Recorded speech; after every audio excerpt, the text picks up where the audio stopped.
నమస్కారం G news కి స్వాగతం నేను స్వప్న ముందుగా హెడ్లైన్స్ చూద్దాం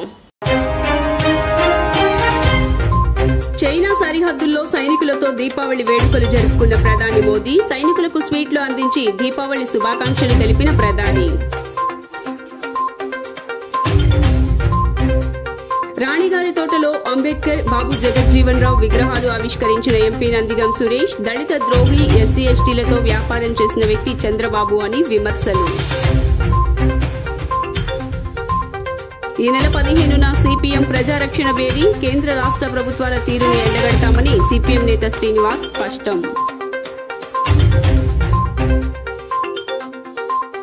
రాష్ట్రంలో ఇసుక దోపిడీపై మాజీ మంత్రి నక్కా ఆనంద్ బాబు విమర్శలు నకిలీ వేబిల్లులతో రాష్ట్ర సంపద కొల్లగొడుతున్నారని ధ్వజం ఇక డీటెయిల్స్ చూస్తే ప్రధానమంత్రి నరేంద్ర మోదీ ఈసారి కూడా సైనికులతో కలిసి దీపావళి పండుగను జరుపుకున్నారు. ఇందుకోసం ఆయన ఆదివారం ఉదయం చైనా సరిహద్దుకు ఆనుకుని ఉన్న హిమాచల్ ప్రదేశ్లోని లెప్చాకు చేరుకున్నారు. అక్కడున్న దేశ భద్రతా బలగాలతో ప్రధాని దీపావళి వేడుకలు జరుపుకున్నారు. ఈ విషయాన్ని ప్రధాని తన ఎక్స్ ట్విట్టర్ ఖాతా ద్వారా వెల్లడించారు. మన ధైర్యమైన భద్రతా దళాలతో దీపావళి జరుపుకోవటానికి హిమాచల్ ప్రదేశ్లోని లెప్చా చేరుకున్నానని ట్వీట్ చేశారు. దేశ ప్రజలందరికీ మోదీ దీపావళి సందేశం ఇచ్చారు. దేశ ప్రజలందరికీ దీపావళి శుభాకాంక్షలు తెలిపిన మోదీ అందరూ అద్భుతమైన ఆరోగ్యంతో ఉండాలని ఆకాంక్షించారు. ప్రతి ఒక్కరికి దీపావళి శుభాకాంక్షలు. ఈ ప్రత్యేక పండుగ ప్రతి ఒక్కరి జీవితాల్లో ఆనందం, శ్రేయస్సు, అద్భుతమైన ఆరోగ్యాన్ని తీసుకురావాలని కోరుకుంటున్నానని ఆయన అన్నారు. కాగా దేశ సరిహద్దుల్లో కాపలా కాసే సైనికులతో దీపావళి పండుగ జరుపుకోవటం ప్రధానమంత్రి నరేంద్ర మోడీకి ఇదేం కొత్త కాదు. ఇది ఆయన చిరకాల సాంప్రదాయంగా వస్తోంది. 2014లో ప్రధానిగా బాధ్యతలు చేపట్టినప్పటి నుంచి ఆయన ప్రతి సంవత్సరం సాయుధ దళాలతోనే దీపావళి పండుగను జరుపుకుంటున్నారు. ప్రతి దీపావళికి సైనికులు ఉండే మారుమూల ప్రాంతాలకు వెళ్లి వారి త్యాగాలకు కృతజ్ఞతలు తెలిపి వారితో పండుగ జరుపుకుంటున్నారు. ప్రస్తుతం సైనికులతో ప్రధాని దీపావళి జరుపుకున్న ఫోటోలు సోషల్ మీడియాలో వైరల్గా మారాయి. आसन्न मृत्यु के सीने पर जो सिंहनाद करते हैं मर जाता है काल स्वयं पर वे वीर नहीं मरते हैं. మానవ సమాజం కొరకు అనునిత్యం పాటుపడిన వ్యక్తులు అంబేద్కర్ బాబు జగజ్జీవన్ రావు అని వైఎస్ఆర్ కాంగ్రెస్ పార్టీ ఎంపీ నందిగం సురేష్ కొనియాడారు. వారి అడుగుజాడల్లో నడుస్తూ పాదయాత్ర సమయంలో ఇచ్చిన హామీలన్నీ నెరవేర్చిన వ్యక్తి జగన్ అని ఆయన ప్రశంసించారు. దళిత ద్రోహి ఎస్సీ ఎస్టీలతో వ్యాపారం చేసిన వ్యక్తి చంద్రబాబు అని నందిగం సురేష్ దుయ్యబట్టారు. తూర్పు నియోజకవర్గంలోని రాణితోట 18వ డివిజన్లో రాజ్యాంగ నిర్మాత బిఆర్ అంబేద్కర్ బాబు జగజ్జీవన్ రావుల విగ్రహావిష్కరణ కార్యక్రమం వైఎస్ఆర్ కాంగ్రెస్ పార్టీ ఆధ్వర్యంలో నిర్వహించడం జరిగింది. ఎంపీ నందిగం సురేష్, తూర్పు నియోజకవర్గ ఇన్ఛార్జ్ దేవినేని అవినాష్లు ఈ కార్యక్రమానికి ముఖ్య అతిథులుగా విచ్చేశారు. ఈ సందర్భంగా ఎంపీ నందిగం సురేష్ మాట్లాడుతూ మానవ సమాజం కోసం పాటుపడిన వ్యక్తులు అంబేద్కర్, బాబు జగజ్జీవన్ రామ్ అని కొనియాడారు. పాదయాత్ర సమయంలో ఇచ్చిన హామీలన్నీ నెరవేర్చిన వ్యక్తి జగన్ అని ప్రశంసించారు. జగన్ ప్రభుత్వంపై పలు పత్రికలు, టీడీపీ నాయకులు విష ప్రచారం చేస్తున్నారని మండిపడ్డారు. ఎస్సీ ఎస్టీలు ఉన్నంతకాలం మరుపురాని వ్యక్తులు అంబేద్కర్, బాబు జగజ్జీవన్ రామ్ అని అంబేద్కర్ విగ్రహం ఏర్పాటును విజయవాడ నడిబొడ్డున పెట్టిన ఘనత జగన్కే దక్కుతుందన్నారు. ఎస్సీ ఎస్టీలతో వ్యాపారం చేసిన వ్యక్తి చంద్రబాబు అని దుయ్యబట్టారు. అణగారిన వర్గాలకు ఇంగ్లీష్ విద్యను దూరం చేసిన వ్యక్తి చంద్రబాబు అని, 2 ఎకరాల బాబు 600 కోట్లు ఎలా సంపాదించారని ప్రశ్నించారు. అనంతరం తూర్పు నియోజకవర్గ ఇన్ఛార్జ్ దేవినేని అవినాష్ మాట్లాడుతూ దళిత అభ్యున్నతికై పాటుపడిన వ్యక్తి అంబేద్కర్, జగజ్జీవన్ రామ్ అని కొనియాడారు. వారి అడుగుజాడల్లో పయనిస్తున్న వ్యక్తి సీఎం జగన్ అని, జగన్ ప్రభుత్వంలో ఎస్సీ ఎస్టీ బీసీ మైనార్టీలకు పెద్దపీట వేశారని చెప్పారు. ఎస్సీ ఎస్టీలను మోసం చేసిన వ్యక్తి చంద్రబాబు అని, ఎస్సీ కులంలో ఎవరూ పుట్టాలి అనుకోరు అన్న వ్యక్తి చంద్రబాబు అని విమర్శించారు. ఈ కార్యక్రమంలో ఫ్లోర్ లీడర్ వెంకట సత్యనారాయణ, కార్పొరేటర్లు, ఎస్సీ నాయకులు మరియు వైసీపీ ముఖ్య నాయకులు, కార్యకర్తలు తదితరులు పాల్గొన్నారు. అంబేద్కర్ గారు అయితే రెండవది బాబు జగజ్జీవన్ రావు. మన జీవితాల కోసం అంటే బాబు జగజ్జీవన్ రావు, అంబేద్కర్ గారు ఒక కులానికో ఒక ప్రాంతానికో లేకపోతే ఒక వ్యక్తి కోసం కష్టపడిన వ్యక్తులు కాదు, మానవ సమాజం కోసం కష్టపడ్డ వ్యక్తులు అందులో అన్ని కులాల వాళ్ళు ఉన్నారు, ఒక ఎస్సీలే కాదు. కాబట్టి ఆ మహానుభావుల విగ్రహం ఆవిష్కరించడం చాలా సంతోషం. అందులో భాగంగా మరి వారిద్దరూ కూడా కష్టపడిన తీరు ఒక అన్నదమ్ముల్లాగా, ఎవరు చిన్నైన ఎవరు పెద్ద ఒక అన్నదమ్ముల్లాగా కలిసి మన ప్రయోజనాల కోసం కష్టపడి మరి ఇవాళ మనందరికి కూడా ఇంత గొప్ప అవకాశం కల్పించి మరి కొద్ది వాళ్ళందరూ కూడా గొప్ప వాళ్ళు అవ్వాలనే ఒక ఆలోచనతో వాళ్ళు ఏదైతే ముందుకు వెళ్ళారో అదే విధానం జగన్మోహన్ రెడ్డి గారు కొనసాగిస్తూ ఉన్నారు. గత నాయకులందరూ కూడా ఏం చెప్పేవాళ్ళు అంటే ఓట్లు వేసేదాకా ఒక మాట, ఓట్లు వేసిన తర్వాత మరొక మాట మాట్లాడేవారు. కానీ జగన్మోహన్ రెడ్డి గారు ఏదైతే చెప్పారో దానికి రెండింతల బెటర్గా మరి ఏనాడు కూడా ఎలక్షన్ క్యాంపెయిన్ టైంలో, పాదయాత్ర టైంలో జగన్మోహన్ రెడ్డి గారు ఏనాడు కూడా అత్యుత్సాహంతో ఇచ్చే హామీలు చెప్పారే తప్ప అత్యుత్సాహంతో ఇవ్వలేని హామీలు కానీ ఎక్కడన్నా కానీ చెప్పలేని చేయలేనివి కానీ ఎక్కడ చెప్పలేదు. ఈ నెల 15న లక్షలాది మందితో ప్రజారక్షణ బేరీ కార్యక్రమం నిర్వహిస్తున్నట్లు సిపిఎం రాష్ట్ర కార్యదర్శి శ్రీనివాసరావు అన్నారు. కేంద్ర రాష్ట్ర ప్రభుత్వాల వైఖరిని ఈ సభలో ఎండగడతామని తెలిపారు. రాజకీయాలకు అతీతంగా ఈ బహిరంగ సభలో పాల్గొనాలని ఆయన పిలుపునిచ్చారు. ఈ నెల 15న విజయవాడలో ప్రజా రక్షణ భేరీ నిర్వహిస్తున్నట్లు సిపిఎం రాష్ట్ర కార్యదర్శి శ్రీనివాసరావు తెలిపారు. బందర్ రోడ్డు ఎంబీవీకే నందు నిర్వహించిన విలేకరుల సమావేశంలో ఆయన మాట్లాడుతూ వేలాది మందితో భారీ ర్యాలీ, బహిరంగ సభలో ప్రభుత్వాల విధానాలను ఈ బహిరంగ సభలో ప్రశ్నిస్తామని అన్నారు. ఐఏఎస్, ఐపీఎస్లను బీజేపీ, వైసీపీలు తమ ప్రచారకర్తలుగా మార్చుకుంటున్నారని ధ్వజమెత్తారు. మాటల మరాఠీగా మోడీ ప్రజలను మోసం చేస్తున్నారని చెప్పారు. తెలంగాణ ఎన్నికల్లో లబ్ధి పొందటానికి కృష్ణా జలాలపై ప్రకటనలు చేశారని ఆరోపించారు. అయినా వైసీపీ, టీడీపీ జననేతలు మాట్లాడటం లేదని అన్నారు. ప్రశ్నించటానికి జనసేన అన్న పవన్ కళ్యాణ్ తెలంగాణలో బీజేపీతో పొత్తు పెట్టుకున్నారని అన్నారు. ప్రజల ఎజెండాతో సాగుతున్న ప్రజా రక్షణ భేరీకి లక్షల మంది తరలిరానున్నారని చెప్పారు. ప్రభుత్వాన్ని ప్రశ్నిస్తే నోటికొచ్చిన బూతులు తిడతారా? రాజకీయాల్లో ఇటువంటి మాటలను సహించకూడదని ధ్వజమెత్తారు. ఈ వైఫల్యాలను రేపు సభలో వివరిస్తామని స్పష్టం చేశారు. అందరికి నమస్కారం. ఈ ఎల్లుండి నవంబర్ 15వ తేదీ విజయవాడలో ప్రజారక్షణ భేరీ పేరుతోటి సిపిఎం రాష్ట్ర వ్యాప్తమైనటువంటి సమీకరణతోటి ఇక్కడ బహిరంగ సభ జరుగుతుంది. దానికి ముందు ఒక ప్రదర్శన కూడా జరుగుతుంది. ఈ రోజున్నటువంటి రాజకీయ పరిస్థితుల్లో వామపక్షాలు సిపిఎం యొక్క స్వతంత్ర రాజకీయ విధానాన్ని ప్రజల్లోకి విస్తృతంగా తీసుకుపోవటానికి, అలాగే ప్రజా ప్రణాళిక ద్వారా ఒక ప్రజల యొక్క సమస్యల పరిష్కారానికి ఒక ప్రత్యామ్నాయ ఎజెండాని ప్రజా ప్రణాళిక పేరుతో కూడా మేము జనంలోకి తీసుకుపోవాలని చెప్పి నిర్ణయించుకున్నాము. దాన్ని క్లుప్తంగా ఈ పాటికి విడుదల చేసాము. మరింత వివరంగా రేపు బహిరంగ సభలో కూడా దాన్ని విడుదల చేస్తాం. ఈ సందర్భంగా రాష్ట్రం అంతా కూడా పొలిటికల్ క్యాంపెయిన్ జరిగింది ఒక 4 రోజుల పాటు. ఈ క్యాంపెయిన్లో అనేక ప్రజా సమస్యలు ముందుకు వచ్చాయి. ఈ రోజు ఉన్నటువంటి రాజకీయ పార్టీలు ఏవి కూడా, వైఎస్ఆర్ పార్టీ ప్రభుత్వంలో ఉంది, బీజేపీ కేంద్రంలో ఉంది. ఇప్పుడు కేంద్రంలో ఉన్నటువంటి బీజేపీ ఇప్పుడు వికసిత భారత్ యాత్ర పేరుతోటి ఇప్పుడు ఐఏఎస్, ఐపీఎస్ని అందరినీ ఇన్వాల్వ్ చేసి వాళ్ళ స్కీములన్నీ ప్రచారం చేసుకోవాలని చెప్పని చేస్తుంది. ఒక రకంగా చెప్పాలంటే ఐఏఎస్, ఐపీఎస్ని ఆర్ఎస్ఎస్ ప్రచారకులుగా మార్చడం మినహా ఇది ఇంకోటి కాదు. రాష్ట్రంలో జరుగుతున్న ఇసుక దోపిడీలో కీలక వాటాదారుడు గనుల శాఖ డైరెక్టర్ వెంకట్రెడ్డేనని నక్క ఆనంద్ బాబు విమర్శించారు.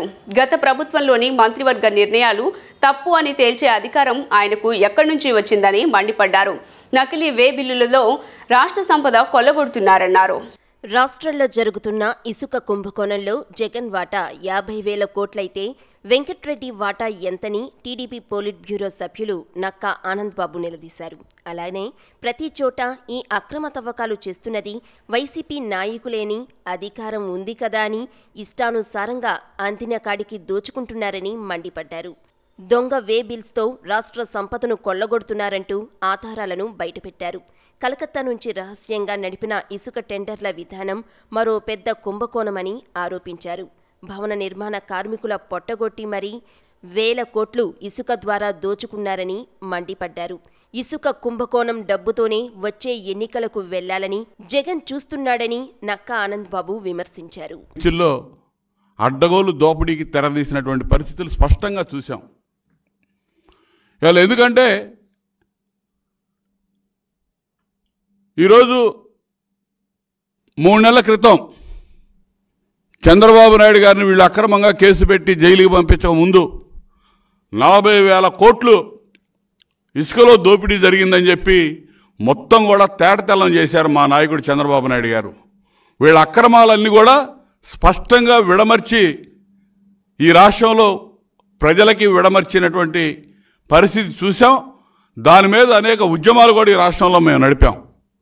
స్పష్టంగా ప్రజలకు అర్థమైంది ఇసుక దోపిడీ ఏ విధంగా జరుగుతూ ఉంది ఈ రాష్ట్రంలో, ఇప్పుడు దాకా ఏ విధంగా జరిగిందనేది. ఈరోజు ఎందుకంటే జేపీ వెంచర్స్కి ఇచ్చినటువంటి ఒప్పందం కూడా మే నెల 12వ తేదీతో ముగిసిపోయింది. ఒప్పందం పత్రాలు కూడా ఆ రోజు మేము చూపించాం. స్పష్టంగా ఒప్పందం ముగిసి ఇప్పటికీ 6 నెలలు అవుతా ఉంది.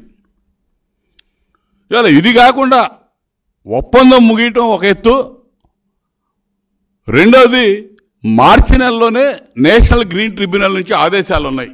ఈ రాష్ట్రంలో ఇసుక తవ్వకాలన్నీ నిలిపివేయండి, ఎన్జిటి తీర్పు ఆధారంగా ఇసుక అనుమతులన్నీ రద్దు చేస్తున్నాం అని చెప్పి సియా అంటే స్టేట్ లెవెల్. జగన్ పాలనలో రాష్ట్ర ఆర్థిక పరిస్థితి పూర్తిగా దిగజారిపోయిందని ఏపీ ప్రొఫెషనల్ ఫోరం అధ్యక్షుడు నేతి ఉమామహేశ్వరరావు ఆరోపించారు. ప్రముఖ సంస్థ క్రిస్టల్ కంపెనీ రాష్ట్ర ఆర్థిక అప్పుల ఊబిని అంకెలతో సహా బహిర్గతం చేయడంతో సీఎంతో పాటు మంత్రులు ముఖాలు తెల్లబోయాయన్నారు. గాంధీనగర్ ప్రెస్ క్లబ్ నందు ఏపీ ప్రొఫెషనల్ ఫోరం అధ్యక్షులు నేతి ఉమామహేశ్వరరావు విలేకరుల సమావేశాన్ని నిర్వహించారు. SLP global company CRISIL rating తాజాగా ప్రకటించిన రేటింగ్లో ఆంధ్రప్రదేశ్ A+ నుంచి దిగజారి A- స్థానంలో ఉందన్నారు. వ్యవసాయం, పారిశ్రామిక అభివృద్ధి తగ్గిపోయినట్లు రిపోర్ట్లో చెప్పారు. ఖర్చులు పెరిగాయి, ఆదాయం పూర్తిగా తగ్గి అప్పులు పెరిగాయని నివేదికలో వివరించినట్లు నేతి ఉమామహేశ్వరరావు తెలిపారు. ఆంధ్రప్రదేశ్ రాష్ట్రం తీవ్ర ఆర్థిక సంక్షోభంలో ఉన్నట్లు ఆ సంస్థ అభిప్రాయపడిందన్నారు. ఏపీ పరిమితికి మించి అప్పులు కేంద్రం ఇస్తుందన్నారు. రాష్ట్రంతో కేంద్రం కుమ్మక్కై అదనంగా అప్పులు ఇచ్చి రాష్ట్రాన్ని సర్వనాశనం చేస్తుందని మండిపడ్డారు.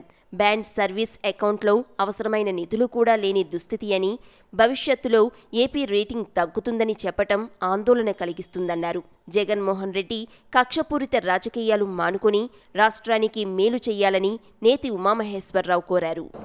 మనకేదన్నా అప్పు ఇవ్వాలంటే మన ఇంటి తాలూకా అప్పులు కానీ మన పరిస్థితులు కానీ ఎలా అయితే చూస్తారో అలాంటిది ఒక రాష్ట్రానికి సంబంధించి లేదా ఒక సంస్థకు సంబంధించిన కార్యక్రమాల మీద సిబిల్ రేటింగ్ లాగే ఈ క్రెడిట్ రేటింగ్స్ అంటారు. అవి ఈ రేటింగ్స్ ఇచ్చే సంస్థ వచ్చేకి క్రిసిల్, ఇది మెయిన్గా S&P గ్లోబల్ అనే సంస్థ ఇంటర్నేషనల్ సంస్థ ఓన్ కంపెనీ. ఇది యాజ్ ఏ చార్టర్డ్ అకౌంటెంట్గా నేను ఒక 10 years ఈ సంస్థలో క్రెడిట్ రేటింగ్స్లోనే పనిచేసిన ఎక్స్పీరియన్స్ ఉంది కాబట్టి దీని మీద రాష్ట్ర ప్రజలకు వివరణ ఇవ్వాలనేది లేదా రాష్ట్ర ప్రభుత్వం దీని తాలూకు సమాచారం అందించాలనేది ఈరోజు ప్రెస్ మీట్ యొక్క ముఖ్య ఉద్దేశం అనుకోవాలి. మైలవరం ఎమ్మెల్యే వసంత వెంకట కృష్ణ ప్రసాద్ ఆధ్వర్యంలో యథేచ్ఛగా మట్టి రవాణా జరుగుతోందని మాజీ మంత్రి దేవినేని ఉమామహేశ్వరరావు ఆరోపించారు.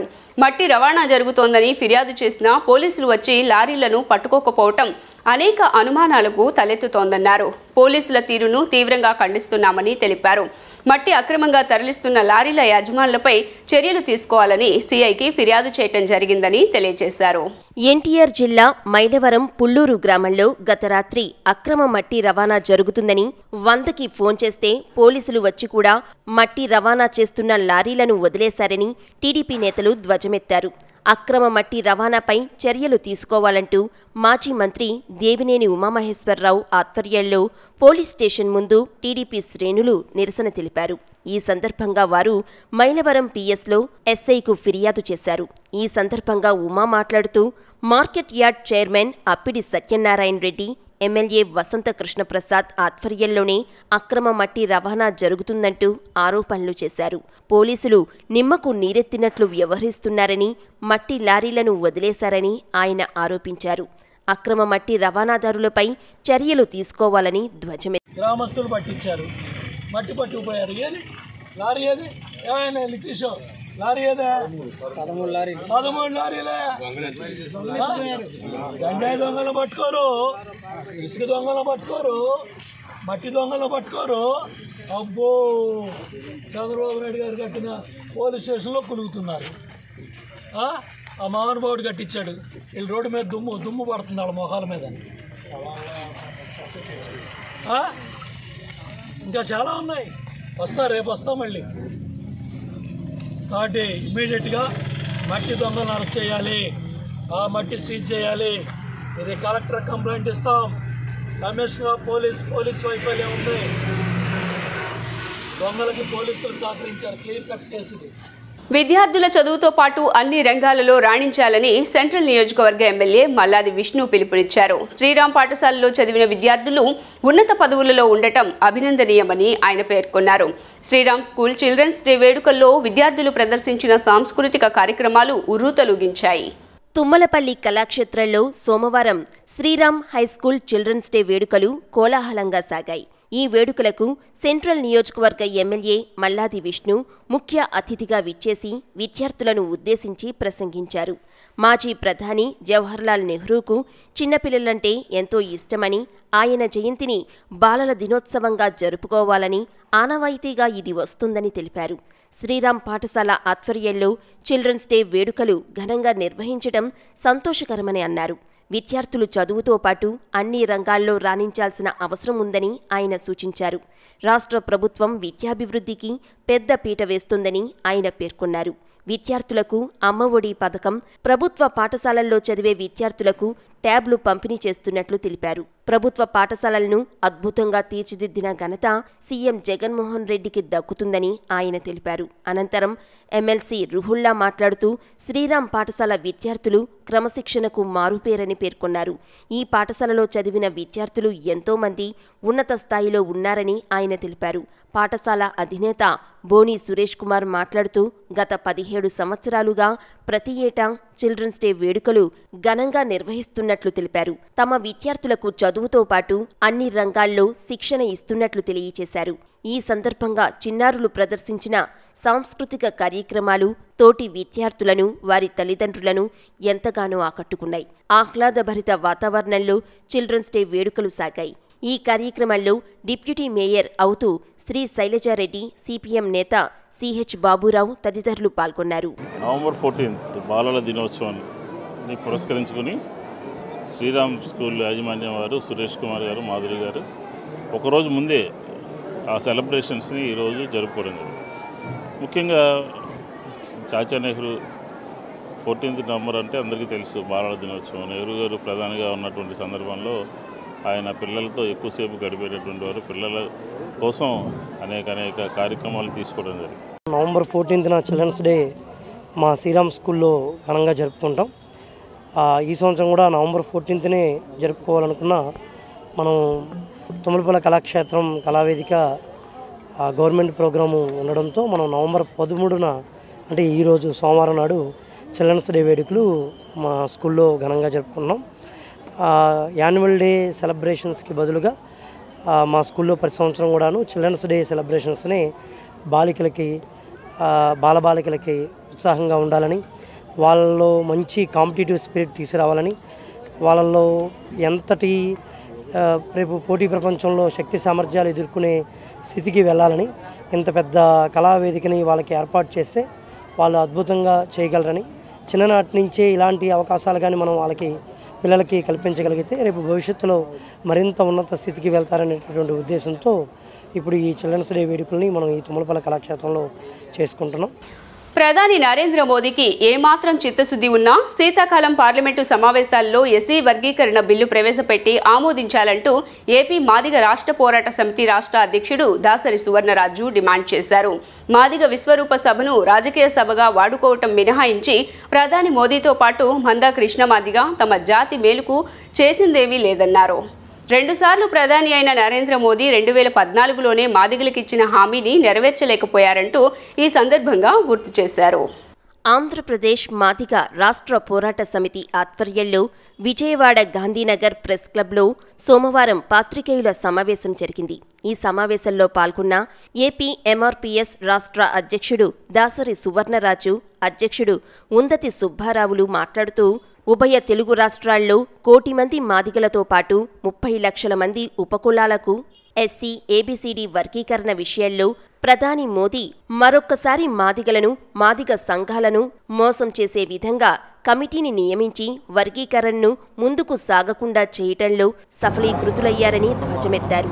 ఇప్పటికే జస్టిస్ ఠాకూర్, జస్టిస్ ఉషా మెహ్రా కమిషన్ల రిపోర్టులు కేంద్రం వద్ద సిద్ధంగా ఉన్నాయని, 3 దశాబ్దాలకు పూర్వమే బీసీ ఉపకులాలను ఏబీసీడీలుగా వర్గీకరించిన చరిత్ర ఉన్నప్పటికీ ఉమ్మడి ఆంధ్రప్రదేశ్లో 3 సార్లు శాసనసభలో ఎస్సీ వర్గీకరణ ఏకగ్రీవాలు తీర్మానాలు కేంద్రం వద్ద ఉన్నప్పటికీ ఎస్సీ వర్గీకరణకు ఏమాత్రం ఆమోదం తెలుపునటువంటి కేంద్రం నేడు లోక్సభ, తెలంగాణ అసెంబ్లీ ఎన్నికలు సమీపిస్తున్న వేళ మరోసారి మాదిగలను మోసం చేయటానికి నిస్సిగ్గుగా మాదిగ విశ్వరూప సభ ఉపయోగపడిందని ధ్వజమెత్తారు. మోడీకి ఏమాత్రం చిత్తశుద్ధి ఉన్నా ప్రత్యేక ఆర్డినెన్స్ ద్వారా 341A సవరణ చేసి శీతాకాలం పార్లమెంటు సమావేశాల్లో ఎస్సీ వర్గీకరణ బిల్లు ప్రవేశపెట్టి ఉభయ సభల్లో ఆమోదించాలంటూ డిమాండ్ చేశారు. మాదిగల హక్కుల పోరాట సాధనకు జనవరిలో కడప వేదికగా భారీ బహిరంగ సభ నిర్వహించనున్నట్లు పేర్కొన్నారు. ఆ సమావేశంలో ప్రధానమంత్రి నరేంద్ర మోడీ గారు వర్గీకరణకి కమిటీ వేస్తానని చెప్పడం కాలయాపన చేయటమని కూడా ఏపీ ఎంఆర్పీఎస్ తీవ్రంగా ఖండిస్తున్నాం. ఎస్సీ వర్గీకరణ అంశం షెడ్యూల్ కులాల్లో ఉన్నటువంటి 59 కులాలకు జనాభా దామాషా ప్రకారం ఏబీసీడీలుగా వర్గీకరించి సామాజిక న్యాయమైనటువంటి పోరాటం దండోరా ఉద్యమ పోరాటం. ఈ పోరాటంలో 15 మందికి పైగా ప్రాణత్యాగాలు చేశారని కూడా దేశవ్యాప్తంగా అందరికీ తెలిసిన విషయమే.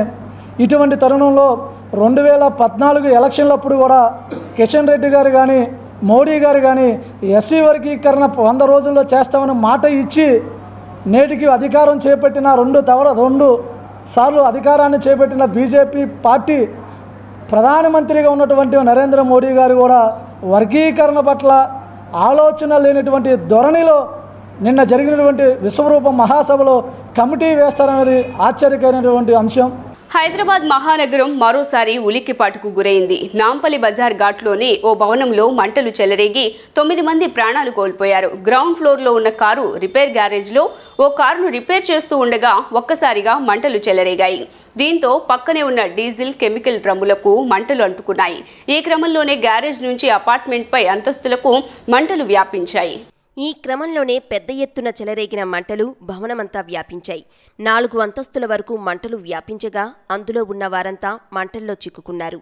అపార్ట్మెంట్లోని 3, 4 అంతస్తుల్లో కొన్ని కుటుంబాలు అద్దెకు ఉంటుండగా అప్పటికే దట్టమైన పొగ కమ్మేసింది. ఈ క్రమంలోనే ఊపిరాడక అపార్ట్మెంట్లో ఉన్న 9 మంది ప్రాణాలు కోల్పోయారు. గ్యారేజ్లో ఉన్న మిగతా కెమికల్ డబ్బాలను సిబ్బంది బయటకు తెచ్చారు.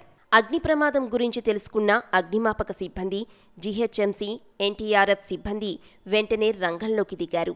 అగ్నిమాపక శకటాలను రంగంలోకి దించి తొలుత మంటలను అదుపులోకి తెచ్చారు. అనంతరం సహాయక సిబ్బంది భవనంలోకి వెళ్లి అతి కష్టం మీద మంటల్లో చిక్కుకున్న వారిని కాపాడారు. అప్పటికే చనిపోయిన వారి మృతదేహాలతో పాటు 21 మందిని బయటకు తీసుకువచ్చి ఆసుపత్రికి తరలించామని పోలీసులు తెలిపారు. వారిలో 8 మంది అపస్మారక స్థితిలో ఉన్నారని చెప్పారు. आज सुबह करीबन 8:30 बजे हमारे को लोकल पुलिस को इन्फॉर्मेशन आया कि यहाँ पे इस बिल्डिंग में आग लगी है। अब आप जैसे देख सकते हो ये बिल्डिंग पूरा जो है रेजिडेंशियल एरिया है। यहाँ ऊपर 3 स्टोरी 4 स्टोरी मकान है, सब में लोग रहते हैं यहाँ पे। और उसके ये बेसमेंट में यहाँ पे ग्राउंड फ्लोर पे ये ड्रम्स में आग लगी बोल के इमीडिएटली पुलिस वाले यहाँ पे रीच हुए और इमीडिएटली हमने फायर डिपार्टमेंट को, जीएचएमसी, डिजास्टर मैनेजमेंट डिपार्टमेंट को, हॉस्पिटल डिपार्टमेंट को सबको सूचित किया। इमीडिएटली सभी डिपार्टमेंट के अधिकारी यहाँ पे पहुंचे, फायर इंजन भी इमीडिएटली आए, जीएचएमसी से भी लोग इमीडिएटली आए और आग को काबू पे पा लिया गया। तो अभी तक जो इंक्वायरी हुई है उस जानकारी हमको मिली है उसके हिसाब से आप देख सकते हो ये एक बेसमेंट है जहाँ पे बड़े बड़े केमिकल के ड्रम रखे हुए हैं। ड्रम अंदर भी पड़े हैं, वो रोड पे भी निकले हुए हैं। इन ड्रम में कुछ न कुछ ऐसा हाईली इनफ्लेमेबल ज्वलनशील पदार्थ है जो कि आग पकड़ लेता है। तो क्या हुआ है, सुबह जब आग लगी है तो आप देख रहे हो ये बिल्डिंग में 2 हिस्से हैं। उसकी बॉडियां बनाते हो उसमें बनाने से क्या क्या कूलरों के बॉडियां बनाते हैं? कूलर के बॉडियां, फाइबर बॉडियां जो भी बनते इन्हों बनाते। अच्छा, इनका प्रोडक्ट है ये बनाने का, केमिकल से। केमिकल ये इनका प्रोडक्ट है बनाने का, फाइबर बॉडियां बनाने का।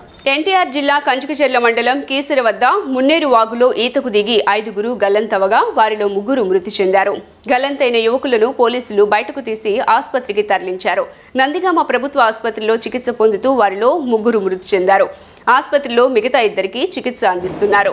మృతులు చేచెర్ల దినేష్, ఎడవల్లి గణేష్, గాలి సంతోష్ కుమార్ గా పోలీసులు గుర్తించారు. బాధితులు నందిగామ మండలం ఐతవరం వాసులు.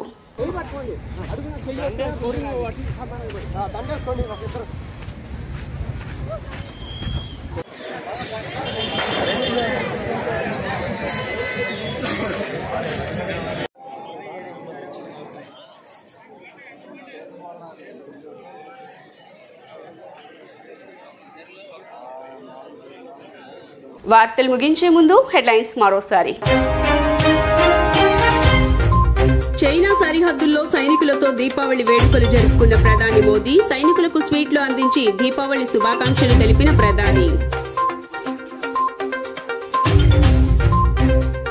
రాణిగారి తోటలో అంబేద్కర్, బాబు జగజ్జీవన్ రావు విగ్రహాలు ఆవిష్కరించిన ఎంపీ నందిగం సురేష్ దళిత ద్రోహి, ఎస్సీ ఎస్టీలతో వ్యాపారం చేసిన వ్యక్తి చంద్రబాబు అని విమర్శలు.